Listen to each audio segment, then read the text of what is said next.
ముఖ్యమంత్రి గారేమో రుణమాఫీ చేసినాం, పాలాభిషేకాలు చేసుకోండి అని ఆయన ఉదరగొడతా ఉన్నాడు.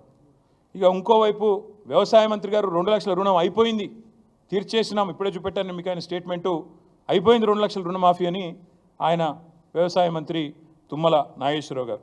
కానీ వాస్తవాలు దాచేస్తే దాగవు. ఇవాళ మంత్రులకు ముఖ్యమంత్రికి ఒక శృతి లేదు, సయోధ్య లేదు, సంయమనం అంతకంటే లేదు.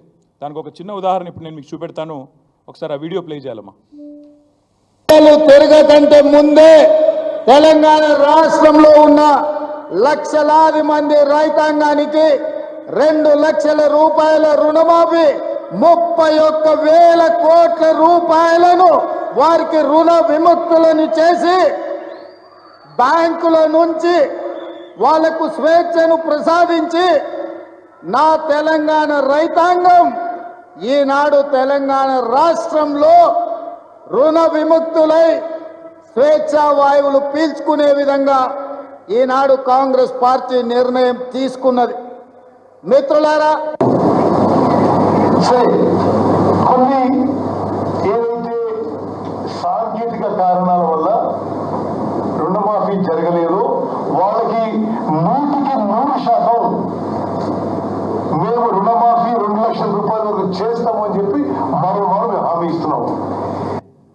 మీ అకౌంట్లలో మీ పేర్లలో వివిధ కారణాల చేత అర్హులైన రైతులకి తప్పకుండా మిగిలిన 12,000 కోట్లను కూడా మీ ఖాతాలకి రాబోయే రోజుల్లో ఈ ప్రభుత్వం చిత్తశుద్ధితో ఇవ్వటానికి ఉన్నది అని కూడా మరొక్కసారి మీకు గుర్తు చేస్తున్నాను. But his statistics is saying that so far only 7,500 crores only have been renewed and given to the farmers. So I request మీరు దాదాపుగా ముఖ్యమంత్రి గారు మాట్లాడిన మాట ఇప్పుడే నేను చూపెట్టాను. వ్యవసాయ మంత్రి తీయండి.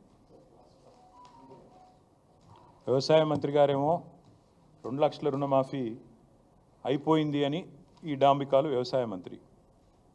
ముఖ్యమంత్రి అదే ఖమ్మం జిల్లాలో మీటింగ్ పెట్టి 2 లక్షలు ఇచ్చేసినాం, అయిపోయింది, 31,000 కోట్లు ఖతమైపోయింది, మీ అకౌంట్లో పడ్డాయి, ఇక మీరు సంబరాలు చేయండి, ఏట్లో దుంకండి ప్రతిపక్ష నాయకులు అని ముఖ్యమంత్రి. మరి ఇప్పుడే ఇంకా 3 మంత్రులు మాట్లాడినారు, ఉప ముఖ్యమంత్రి గారితో సహా. బట్టి గారు ఏమన్నారు?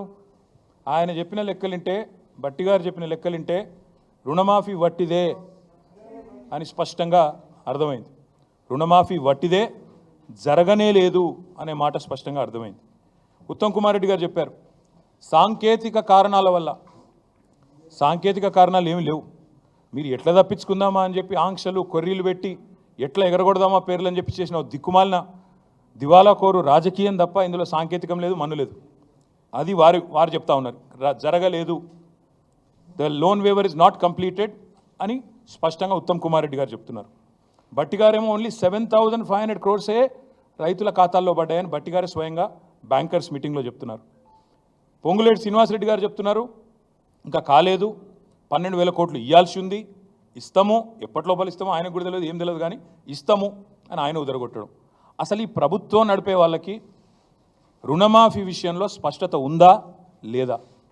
ఇచ్చింది, ఒప్పుకుంది ఎంత అనే విషయం అసలు వీళ్ళకి తెలుసా తెలియదా? ఎందుకంటే చూస్తుంటే చీఫ్ మినిస్టర్, ఆయన డిప్యూటీ చీఫ్ మినిస్టర్, ఆయన కింద ఉండే మంత్రులు ఒకరికొకరికి సయోధ్య కానీ శృతి కానీ ఉన్నట్టు లేదు, ఇది స్పష్టం. మొత్తంగా వీళ్ళందరి డొల్ల మాటలు వింటే అర్థమైంది ఏంటంటే రుణమాఫీ సగం కాదు పావులా కూడా కాలేదు, కానీ మోసం మాత్రం పూర్తిగా జరిగింది, రైతులకు వంచన మాత్రం 100% జరిగింది. మాఫీ 20%, 30%, ధోకా 100%. ఇందులో ఏం డౌటే లేదు. ఇవాళ మళ్ళొక్కసారి వీళ్ళ దివాలా కోరు మాటలతో తేలిపోయింది.